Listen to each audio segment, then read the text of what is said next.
Halo pemirsa, kita berjumpa di segmen Sindo News 5, ruang bincang yang bukan sekedar menyampaikan berita tapi juga mengajak kita semua berpikir lebih dalam tentang apa yang sedang terjadi di negeri ini. Di mana akhir tahun ini ditandai dengan kompleksitas tantangan yang mendesak, sementara krisis listrik Aceh menuntut solusi infrastruktur yang cepat, laporan BPS menyoroti potensi inflasi pangan yang harus dimitigasi. Bersamaan dengan itu, isu tata kelola daerah dan pertanyaan seputar akuntabilitas bencana insiden kebakaran teknis juga menjadi pengingat pentingnya transparansi dan efektivitas dalam implementasi kebijakan nasional. Yudi Handoyo di sini pemirsa, Anda menyaksikan Sindo News 5.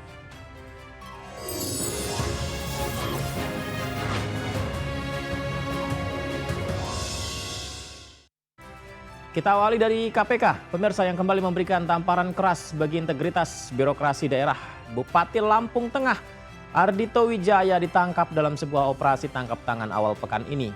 Penangkapan yang bukan sekedar penambahan angka statistik korupsi, tapi jadi cerminan juga ada kegagalan sistem pengawasan internal, ditambah rendahnya moralitas pejabat publik yang harusnya jadi pelayan rakyat, tapi malah semena-mena dengan uang rakyat. Seperti inilah pemandangan datangnya seorang kepala daerah dengan status tersangka ke Gedung Merah Putih KPK. Menjadi simbol penyakit akut kekuasaan yang tidak sembuh-sembuh. Dugaan bahwa penangkapan ini berkaitan dengan suap pengesahan RAPBD sungguh sangat memprihatinkan. Indikasi adanya persekongkolan kotor antara eksekutif, antara legislatif untuk mengamankan anggaran. Padahal anggaran itu sejatinya adalah hak rakyat untuk kepentingan rakyat, kesejahteraan rakyat, tapi disalahgunakan untuk kepentingan pribadi. Pola korupsi menyasar APBD membuktikan bahwa celah kolusi masih saja terbuka lebar di daerah. KPK harus segera mengungkap tuntas jaringan suap, memastikan bahwa sanksi yang diberikan tidak hanya menghukum individunya, tapi juga memberikan efek jera agar rotasi kepemimpinan tidak berarti rotasi perilaku koruptif. Informasi mengenai kebakaran gedung yang membuat kita kaget pemirsa, di mana satu persatu tabir pertanggungjawaban mulai tersingkap dalam kasus kebakaran gedung Teradron Indonesia di Jakarta. Polisi akhirnya mengambil langkah tegas. Direktur Utama PT Teradron Indonesia, MWW, resmi ditangkap, ditetapkan sebagai tersangka setelah sempat mangkir dari panggilan pemeriksaan. Kasat Reskrim Polres Jakarta Pusat AKBP Robi Saputra menegaskan penangkapan ini jadi sinyal di balik setiap insiden harus ada yang bertanggung jawab. Kita lihat ini adalah gedung pasca kebakaran yang sudah hangus dan Mendagri Tito Karnavian juga sempat memantau situasi. 10 saksi dari karyawan hingga dinas terkait telah diperiksa. Penangkapan di Rut ini menegaskan bahwa kelalaian perusahaan dalam menjaga keselamatan bukan hanya kerugian materi tapi juga tindak pidana yang harus dipertanggungjawabkan langsung oleh pucuk pimpinan. Penangkapan MWW jadi pelajaran penting tentang harga sebuah pertanggungjawaban, akuntabilitas. Ketika sebuah insiden besar terjadi tidak cukup hanya mencari kambing hitam. Pimpinan tertinggi harus berdiri di garis depan. Kini polisi diminta untuk mengurai tuntas motif di balik kebakaran ini dan memastikan penegakan hukum menjadi presiden kuat bagi perusahaan-perusahaan lain. Perusahaan lain harus ingat, keselamatan dan kepatuhan hukum adalah harga mati. Karyawan juga harus dilindungi. Kita tunggu apakah penahanan ini akan membuka kotak Pandora standar keamanan kerja di perusahaan-perusahaan.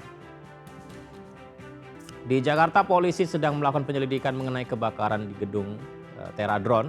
Sementara itu di Pulau Sumatera, kepolisian tidak lagi ragu kasus temuan kayu gelondongan yang terbawa arus banjir bandang di Sumatera Utara resmi telah naik ke tahap penyidikan. Pemirsa, ini bukan lagi soal musibah alam biasa. Karena penyidik dari Barreskrim Polri dan Polda Sumatera Utara telah menemukan 10 titik bukan lahan baru di hulu sungai Aik Garoga Tapanuli Selatan. Dan jelas perizinannya dipertanyakan. Temuan masif menjadi bukti telanjang bahwa ada praktik alih fungsi lahan yang berpotensi menjadi biang keladi bencana alam. Banjir bandang menghantam 3 desa di sana kini memiliki titik terang penyebabnya. Titik terang menunjuk pada kejahatan lingkungan yang terorganisir.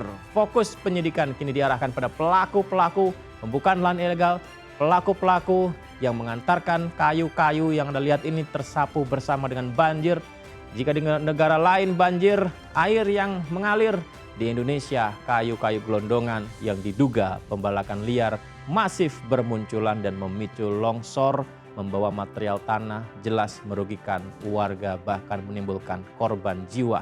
Ini mengkonfirmasi kecurigaan lama, bencana hidrometeorologi kita seringkali adalah bencana yang diundang. Dan polisi menyita 3 unit alat berat dan terus menelusuri wilayah konsesi di sekitar hulu sungai. Kita nantikan, apakah kali ini pemain besar yang menikmati untung dari pengerusakan hutan kita benar-benar diseret ke meja hijau, atau kasus ini kembali senyap tanpa ada yang bertanggung jawab.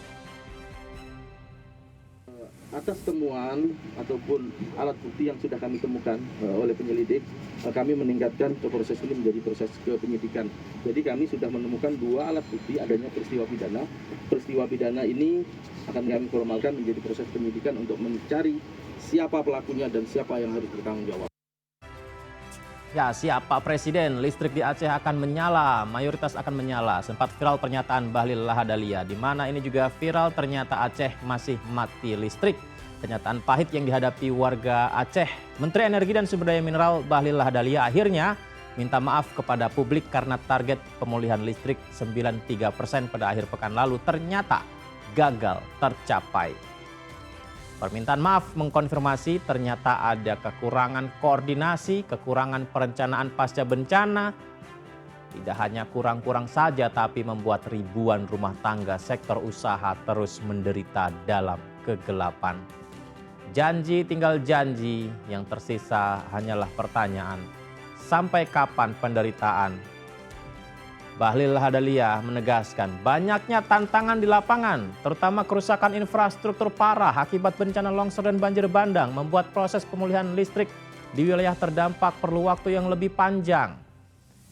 Jangan sampai itu hanyalah sebuah alasan karena tidak akan memuaskan warga yang menderita mengalami bencana. Pemerintah pusat dan daerah harus memastikan upaya percepatan pemulihan sektor energi tidak hanya di atas kertas saja, tapi fakta di lapangan, dieksekusi langkah-langkah luar biasa. Dengan tujuan Aceh bisa kembali terang benderang seperti semula, aktivitas warga pulih dan dilindungi. Kami pemerintah akan terus fokus, akan terus berupaya, akan secara totalitas mempergunakan semua sumber-sumber kekuatan negara dalam rangka percepatan pemulihan di sektor energi yang ada khususnya di Provinsi Aceh. Saya yakin dan percaya bahwa pasti masih banyak kekurangan. Pasti masih terjadi hal-hal yang tidak pernah kita perkirakan terjadi di lapangan. Karena itu sebagai pemerintah juga ikut prihatin yang sedalam-dalamnya, dan kalau ada yang memang belum maksimal kita memberikan pelayanan, kami memohon maaf. Semoga apa yang dilakukan oleh teman-teman tim ini bisa menjadi bagian penting dalam rangka percepatan untuk proses pemulihan kepada saudara-saudara kita yang ada di Aceh. Dan pernyataan Bahlil Lahadalia tadi pemirsa, semoga saja menjadi semangat pemerintah untuk terus memberikan pelayanan maksimal kepada korban bencana. Tapi satu hal juga yang harus dimaksimalkan pemerintah adalah peringatan dari BPS. BPS memperingatkan bahwa waspada potensi lonjakan harga komoditas pangan yang diprediksi akan mempercepat laju inflasi di akhir tahun ini. Wah, ini adalah sinyal merah bagi stabilitas harga jelang perayaan besar. Data BPS pemirsa menunjukkan bahwa kenaikan harga sejumlah komoditas esensial potensi jadi pemicu utama sebuah indikasi rantai pasok domestik berada di titik rentan. Peringatan dari BPS jelas pemerintah tidak boleh berdiam diri, khususnya harga telur, daging ayam, cabai merah tercatat memberikan andil terbesar terhadap tekanan inflasi jelang Desember. Akhir tahunnya, kenaikan harga ini jelas memukul daya beli masyarakat, terutama kelompok menengah ke bawah dan mengancam target inflasi nasional. BPS sudah menyalakan lampu kuning. Publik menagih langkah konkret dan koordinasi antar instansi yang masif dari tim ekonomi agar segera mengamankan pasokan, menstabilkan harga sebelum krisis pangan benar-benar terjadi.